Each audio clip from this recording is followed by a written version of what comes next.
Welcome बेटा, part number 3 chapter climate, fourth 9th class geography. बेटा देखिए, हमने क्लाइमेट फैक्टर पढ़ रहे थे, इंडिया क्लाइमेट फैक्टर्स, और उसमें प्रेशर विंड्स है जो काफी डिटेल में दिया है, उसको पढ़ना है। देखिए, India lies in the region of north easterly winds. हम किस रीजन में? North easterly. अगर हम बात करें वर्ल्ड परमानेंट विंड्स की, तो आपने शायद 7th में डायग्राम पढ़ा था बेटा। इक्वेटर, ऊपर कैंसर, नीचे कैप्रिकॉर्न। तो यहां पे हम बात करते हैं लो प्रेशर है बेटा, लो प्रेशर बेल्ट मिलती है 0 डिग्री के पास, और इसके ऊपर ट्रॉपिक ऑफ कैंसर के आसपास एक हाई प्रेशर बेल्ट मिलती है, हाई प्रेशर बेल्ट, ठीक है। और नीचे भी हाई प्रेशर बेल्ट है, ठीक है। तो हाई टू लो विंड चलेगी, सिंपल सी बात है। और अर्थ की रोटेशन क्या है? वेस्ट टू ईस्ट, इसलिए इनकी मूवमेंट थोड़ी टिल्ट होती है। आगे पढ़ेंगे इसका फेरल लॉ है ये, ठीक है। तो हम इसकी बात करें तो इंडिया किस में पड़ता है बेटा? अब आते हैं इसमें। तो इंडिया की बात करें तो ईस्टर्ली विंड्स में पड़ता है। किस में पड़ता है? ईस्टर्ली। क्यों लिखा ईस्टर्ली? क्योंकि ये ईस्टर्ली विंड्स कहलाएंगी, क्योंकि ईस्ट टू वेस्ट यानी नॉर्थ वेस्ट डायरेक्शन में जा रही है, नहीं साउथ ईस्ट से नॉर्थ वेस्ट, तो इनको ईस्टर्लीज कहा जाएगा, ठीक है। चलिए, तो हमारे इस डायरेक्शन में पढ़ते हैं। This wind originate from the sub tropical high pressure belt. High pressure belt से ग्रो हो रही है बेटा, चाहे ऊपर या नीचे की बात करें। इंडिया नॉर्थन हेमिस्फीयर में, तो नॉर्थन हाई प्रेशर बेल्ट से ये ओरिजिनेट होती है। चलिए आगे चलते हैं। So northern hemisphere and they blow south get deflected to the right due to the Coriolis force। जो मैंने आपको अभी बताया था, ये बेटा सीधी नहीं चलती हैं, इनको हम डायग्राम में कहीं ना कहीं डिफ्लेक्टेड शो करते हैं, ठीक है। अगर हम बात करें को विंड स्ट्रेट चल रही है इस तरह से, तो ए प्लेस से बी प्लेस तक पहुंचने में उसको काफी टाइम लगेगा, और अर्थ स्टिल नहीं है, अर्थ रोटेशन में, राइट। तो ए से बी में नहीं पहुंचेगी, बी से, क्योंकि अर्थ की रोटेशन क्या है? Waste to east. अर्थ ऐसे रोटेट कर रही है, तो ऑटोमेटिकली ए से बी की नहीं, बी की जगह किसी B1 प्लेस पे यहां पहुंचेगी, इस तरह से, ठीक है। चलती हुई चीज में हम निशाना लगाएंगे तो वहां ही लगा, उसका कहीं आगे लगेगा। तो इनकी बेटा मूवमेंट इस तरह से दिखाते हैं हम, ठीक है। साउथ में भी ये ऐसा हो जाएगा, यूं, ठीक है। तो इसमें सिंपल सा रूल है बेटा, नॉर्थर्न हेमिस्फीयर में राइट साइड टिल्ट करती है, याद रखना, और साउथर्न हेमिस्फीयर में लेफ्ट साइड, कहीं भी चले। अब इसी हाई प्रेशर बेल्ट से बेटा साउथर्न हेमिस्फीयर की बात कर रहे हैं, तो कुछ विंड्स नीचे भी चलेंगी, तो ये लेफ्ट में टिल्ट करी तो यहां इनका लेफ्ट ये होगा बेटा, ये ऐसे चलेंगी, ठीक है। मेरी बात समझ आ गई? पोलर्स विंड इसी को पैरेलल चलेगी, क्योंकि यह बीच में लो प्रेशर बेल्ट है और पोल्स पे हाई प्रेशर है, तो वहां से भी विंड इस तरफ चलेंगी, ठीक है। तो विंड्स का 7th क्लास का डायग्राम है, उसमें ये प्रेशर बेल्ट आप पढ़ चुके हैं। देखिए, so the blow south and deflected the right due to the Coriolis force. इसको हम कॉरियोलिस फोर्स बोलते हैं, जो अर्थ की रोटेशन से पैदा होता है, उसको क्या बोलते हैं हम? Coriolis force. कॉरियोलिस फोर्स से बेटा थोड़ा टिल्ट होती है, और नॉर्थर्न हेमिस्फीयर में कहां होती है? राइट साइड, साउथर्न हेमिस्फीयर में left side, and move toward the equator low pressure area generally, and these winds carry very little moisture.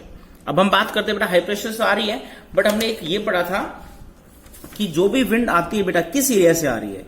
अब इंडिया की बात करें तो इंडिया में जो हाई प्रेशर बेल्ट काफी ऊपर है, राइट, और इक्वेटर हमारे काफी नीचे है, जो लो प्रेशर है, तो हाई टू लो विंड चलेंगी, सीधी की जगह थोड़ा टेढ़ी चलेंगी इसे। बट बेटा ये लगभग लैंड एरिया है, तो लैंड एरिया से जो विंड आएगी अपने साथ मॉइस्चर नहीं लाएगी, ऑटोमेटिक रेनफॉल नहीं करेगी, ठीक है। देखिए वही बता रहा है ये।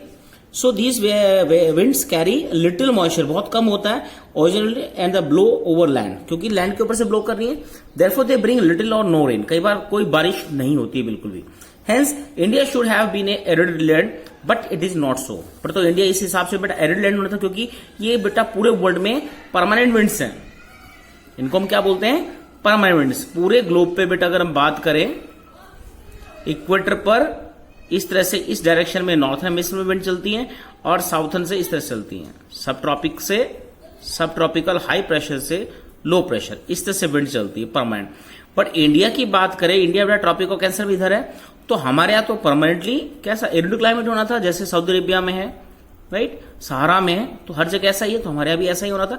बट ऐसा नहीं, उसका लॉजिक है बेटा, क्योंकि हमारे विंड परमानेंट नहीं है। कुछ एरियाज ऐसे हैं जहां ये लॉजिक फेल हो जाता है परमानेंट विंड्स का। तो हमारे यहाँ 6 महीने तो इवेंट चलती है जिससे बारिश होती है, बट 6 महीने ये नीचे वाली जो विंड्स आती है वो अपना डायरेक्शन बदल के इंडिया में आके रेनफॉल करती है। ये विंड चलती है 6 महीने, ठीक है। चलिए आगे क्लाइमेट में डिटेल से पढ़ेंगे।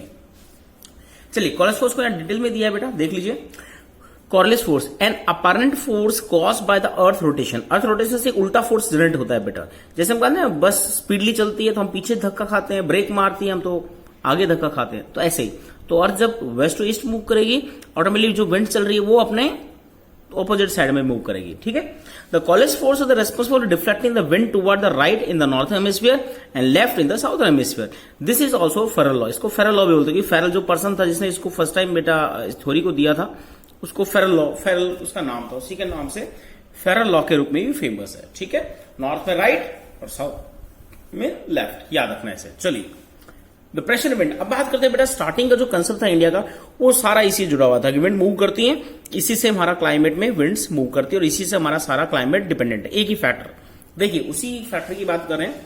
The pressure and wind condition over India are unique. During winter there is a high pressure area north of Himalaya, cold dry wind blow the region to the low pressure area over the sea ocean to the south. तो ये winter condition जो मैंने आपको समझाई थी, ऊपर से नीचे हवाएं चलती है बेटा, नॉर्थ ईस्ट से साउथ वेस्ट की तरफ विंड चलती हैं, और ये बेटा cold area, cold and dry wind climate बनाए रखती है। क्यों? लैंड एरिया से आ रही तो बारिश करेगी नहीं, ठीक है। अगला बात करते हैं समर की। समर में ये प्रेशर एरिया चेंज होगा, जो हाई प्रेशर ऊपर लैंड में था और लो प्रेशर इंडियन ओशन में था, बट समर में कंडीशन बदल जाती है बेटा। A low pressure area develop over inter Asia. Asia में इवन इंडिया का जो प्लेन एरिया है उसमें बेटा काफी बड़ा लो प्रेशर एरिया बनता है, well as over north western India. This cause a complete reversal of direction of wind during the summer. तो इससे कंप्लीट रिवर्सल होता है बेटा। फिर उसी समझा रहा हूं। तो ये तो आपका था विंटर का एग्जांपल बेटा, लो प्रेशर की तरफ विंड चल रही है ऊपर हाई प्रेशर से इस तरह से। और समर की बात करें तो इस एरिया में बेटा एक लो प्रेशर डेवलप होता है, मेनली इंडिया के नॉर्थ वेस्ट में, हरियाणा यूपी इस एरिया में काफी बड़ा लो प्रेशर डेवलप होता है। और लो प्रेशर इतना ज्यादा होता है कि साउथ से जो विंड आ रही है, हाई प्रेशर विंड्स, ये आगे मानसून में अच्छे से पड़ेंगे बेटा। तो ये विंड आके यहां टकरानी थी, दोनों यहीं मिलती थी, इसको डोल्ड्रम बोलते हैं, 5 डिग्री टू 5 डिग्री के बीच में होता है बेटा, ठीक है। तो यहां सारी इसको बोलते हैं inter tropic convergent zone, ITC zone, आगे पढ़ेंगे इसी टॉपिक में। तो यहां मिलनी थी सारी, दोनों परमानेंट ही आके मिलती है पूरे वर्ल्ड में, बट इस एरिया में बात करते हैं ये लो प्रेशर कई बार बेटा समर में इतना ज्यादा डेवलप होता है हर बार कि साउथ की जो विंड आ रही है ये इक्वेटर क्रॉस करके यहीं नहीं रुकती है, इस लो प्रेशर अट्रैक्ट होती है और यहां आके बारिश करती है। बात में आ गई। तो 6 मंथ में ये रिवर्सल ऑफ विंड होता है इंडियन सब कॉन्टिनेंट में, क्लियर है। और ये पूरे इस साउथ एशिया में हर जगह बारिश करता है, ठीक है। मेरी बात समझ में आ गई, क्लियर है। और हम बात करते हैं ये डायरेक्शन की बात करते हैं, क्योंकि साउथ में रूल है बेटा लेफ्ट में मूव करती है, और जैसे नॉर्थ हेमिस्फीयर में ये विंड आएंगी तो रूल क्या लगेगा नॉर्थ हेमिस्फीयर का, राइट वाला। तो यहां आके डायरेक्शन क्या आएगा, राइट। तो ये यहां आते ही अपना डायरेक्शन बदल लेती है राइट से, क्योंकि किस में आ गई है, नॉर्थन हेमिस्फीयर में, क्लियर है। चलो, so in summer the low pressure area develop on the inter Asia over the North Indian area. This causes a complete reversal of direction of wind during the summer. Air move from high pressure area over the southern Indian Ocean. जो भी समझाया था, यानी southern Indian ocean से जो नीचे से high pressure से मूव आ रही है विंड बेटा, इन ए साउथ ईस्टर्ली डायरेक्शन। क्या डायरेक्शन का था, साउथ ईस्टर्ली डायरेक्शन से आ रही थी, right. Crosses the equator, equator को क्रॉस करेंगी and turn right toward the low pressure area of India, और ऊपर जाके राइट में बेटा डायरेक्शन में कन्वर्ट होगी, क्योंकि नॉर्थ हेमिस्फीयर में राइट वाला रूल लगेगा। And these are known as south west monsoon wind. इनको क्या बोलते हैं हम, साउथ वेस्ट मॉनसून विंड। फिर रिपीट कर लेता हूं, नीचे इनका डायरेक्शन क्या है बेटा, जहां से आ रही है साउथ ईस्ट डायरेक्शन है ना, साउथ ईस्ट से आ रही है, ये साउथ ईस्ट डायरेक्शन विंड है। इक्वेटर क्रॉस करते ही इनका डायरेक्शन क्या होगा, ये अब क्या बोलेंगे, ये साउथ वेस्टर्न। तो साउथ वेस्टर्न मॉनसून विंड कहलाती है इंडिया में, जो बारिश करती है, ठीक है। चलिए आगे देखते हैं बेटा, these winds blow over the warm ocean. अब देखिए साउथ के पूरे इंडियन ओशन की वार्मनेस वार्म एरिया से आ रही है, तो they gather moisture and bring wide spread rainfall. अपने साथ बहुत मॉइस्चर आती है, बहुत ज्यादा बारिश करती है over the mainland India. The upper air circulation, ये अगला फैक्टर था बेटा। ये तो हो गया पहला प्रेशर और विंड्स का, और हम कहते हैं लंबे टाइम तक बेटा यही कंसेप्ट फेमस था कि इसकी वजह से इंडिया में रिवर्सल विंड होती है, जिससे अधिकतर क्लाइमेट इफेक्ट होता है। बट इसके बाद हम कहते हैं कई चीजें और बाद में बेटा ढूंढी गई जो इंडियन मॉनसून क्लाइमेट को इफेक्ट करती है। तो सेकंड नंबर पे आता है बेटा अपर एयर सर्कुलेशन, यानी ऊपर कई हवाएं चलती हैं, ऐसी तेज हवाएं हैं जो कहीं ना कहीं हमारे क्लाइमेट को इफेक्ट करती हैं। देखिए फर्स्ट है, it is the region dominated by the westerly flow. Westerly flow means west से चलती है बेटा। देखिए नाम भी बता रहा हूं, जिस डायरेक्शन से विंड आती है उसको वही इसका नाम देते हैं। Westerly flow means west to east, बहुत तेज स्पीडी विंड चलती है। Important component of this follow the jet stream. इनको क्या बोलते हैं, जेट स्ट्रीम। देखिए जेट स्ट्रीम का डिटेल दिए, इसका एक मनमास में क्वेश्चन बहुत बार बनता है बेटा। देखो, this jet stream locate approximately 27 to 30 degree north. कितने बीच में, देखिए 27 to 30 डिग्री, ठीक है। तो 23.5 हमारा है, तो यानी लगभग राजस्थान के ऊपर लेके और 30 डिग्री नॉर्थ लैटिट्यूड के आसपास, यानी नॉर्थन जो हिमालय इसके ऊपर से चलती हैं। दे आर नॉन एज सब ट्रॉपिकल वेस्ट। इनको देखिए का एड्रेस है पूरा, सब ट्रॉपिकली वेस्टर्ली जेट स्ट्रीम। तो कंटेंट देखिए कैंसर से ऊपर तो सब ट्रॉपिकल एरिया हो गया, वेस्टर्ली क्यों है कि वेस्ट साइड से आ रही है, नाम क्या इनका जेट स्ट्रीम, ये पूरा इनका एड्रेस हो गया। Over India this jet stream blow south of the Himalaya all through the year accept in summer. तो पूरे विंटर में बेटा हिमालय के साउथ में फ्लो होती है, समर में हिमालय के नॉर्थ में जाती है, यहां लो प्रेशर बनता है। चलिए इसकी जेट स्ट्रीम में डिल दी, इसको देख लो। These are the narrow belt of high altitude, यानी 12,000 की बात कर रहे हैं मीटर्स, इतने ऊपर बेटा उड़ती हैं, यानी 12 किलोमीटर की बात करें इतनी ऊपर ये बहुत तेज विंड चलती हैं। Westerly wind in the troposphere, troposphere ही जो आपका फर्स्ट स्फीयर है एटमॉस्फेयर की, हमने लेयर पर है ट्रोपोस्फियर और स्ट्रेटोस्फियर। तो ट्रोपोस्फियर में ये चलती है बेटा 12 किलोमीटर पे। This speed varies from 110 kilometre summer में इनकी स्पीड 110 होती है एंड 184 किलोमीटर विंटर में इनकी स्पीड ज्यादा हो जाती है। The number of separate jet stream have been identified the most constant and the middle latitude and subtropical jet stream। तो इनमें देखिए कई 5-6 jet stream आइडेंटिफाई हुई है, बट इनमें सबसे इंस्टेंट और रेगुलर कांस्टेंट यानी हमेशा चलती है वो मिड लैटिट्यूड और ट्रॉपिकल जेट स्ट्रीम है, ठीक है, सब ट्रॉपिकल। चलिए आगे देखते हैं।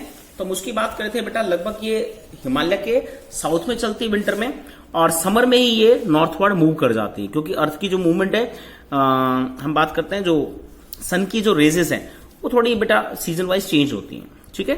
चलिए the western cyclonic disturbance experience in the north and north western part of country are brought in this westerly jet flow.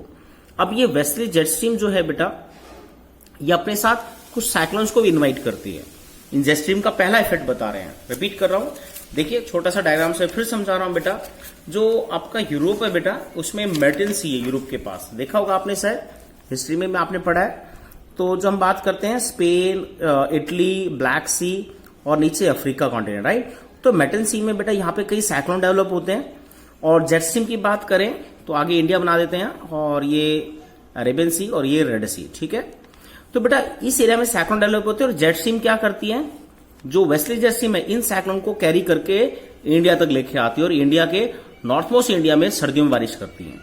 ये बात समझ आ गई, उसी को समझा रहा है ये, देखिए यस। तो Himalaya with the apartment, sorry ज्यादा आगे, हाँ जी, broad by the westerly flow. Then in summer the subtropical westerly jet stream move north Himalaya with apartment. अब समर में बेटा ये हिमालय के नॉर्थ में चली जाती है, क्योंकि हमारा जितना भी सीजनल बेल्ट है, जो high pressure low pressure belt है, वो नॉर्थ साउथवर्ड मूव करती हैं, क्योंकि सन की रेस स्ट्रेट नहीं होती हैं, अर्थ थोड़ा टिल्ट है ना, इसलिए। देखिए an easterly jet stream called subtropical easterly jet stream blow peninsular India approximately over 14 degree north during the summer month. अब दूसरी जेट स्ट्रीम की बात कर रहा है बेटा, पहली जेट स्ट्रीम हमने पढ़ ली बेटा, ये विंटर में यहां बारिश करवाती है, और जैसे बेटा ये समर में ऊपर चली जाती है इसके, तो इसी की बात करते हैं। सितंबर के आसपास बेटा एक ईस्टर्ली जेट स्ट्रीम चलती है 14 डिग्री नॉर्थ इस एरिया में, ठीक है। और वो इन एरियाज में बेटा कई बार बे ऑफ बंगाल के कई साइक्लोन्स को यहां तक कैरी करके लाती है। यहां तो इस बारिश का फायदा होता है, इसको महावट बोलते हैं, सर्दियों में हमारे गेम वगैरह में बारिश होती है इससे, ठीक है। बट इससे जो साइक्लोन आते हैं बेटा वो डिजास्टर लाते हैं। अभी भी आपने सुना होगा उड़ीसा वेस्ट बंगाल में काफी बड़ा डिजास्टर आया था, वो यही जेट स्ट्रीम के साथ साइक्लोन कैरी होके आए थे, ठीक है। तो हम बात कर रहे हैं इस एरिया में उड़ीसा और आंध्र प्रदेश, ओके, और तमिलनाडु, और इवन कई बार वेस्ट बंगाल, इन सबको बेटा ये बड़ी स्केल पे हिट करते हैं, ठीक है। चलिए अब इन्हीं को बेटा डिटेल से एक बॉक्स में दिया है, इन दोनों साइक्लोन्स को देख लेना। First the western cyclone disturbance are weather phenomena of the winter month. ये विंटर में आते हैं वेस्टर्न साइक्लोन, बताया था ना, मेरिडियन ओशन के पास से आते हैं। Brought in by the westerly flow from meridian sea, meridian region से लेके आती है westerly flow, and they usually influence the weather of north and north western region of India. तो कहीं ना कहीं नॉर्थ और नॉर्थ वेस्टर्न रीजन को इन्फ्लुएंस करती है। यहां बारिश होती है महावट, जिससे इस एरिया के एग्रीकल्चर को काफी फायदा होता है। दूसरा बात करें tropical cyclone occur during the monsoon as well October November. October November में भी कुछ ट्रॉपिकल साइक्लोन है, ट्रॉपिकल यानी कैंसर के नीचे की बात कर रहे हैं, are part of easterly flow. ये ईस्टर्ली जो जेट स्ट्रीम उनके साथ आते हैं बेटा। This disturbance affect the coastal region of the country. Have you read about the disaster cause them Orissa Andhra Pradesh coast. तो इन कोस्ट में बेटा कई बार डिजास्टर इन्हीं वजह से आते हैं, ठीक है। यहां बेटा आपका थर्ड पार्ट और होता है। नेक्स्ट में हम इंडियन मॉनसून, अब रियल में मॉनसून के बारे में पढ़ेंगे, इंडियन मॉनसून, ठीक है। That is part number 4। Thank you.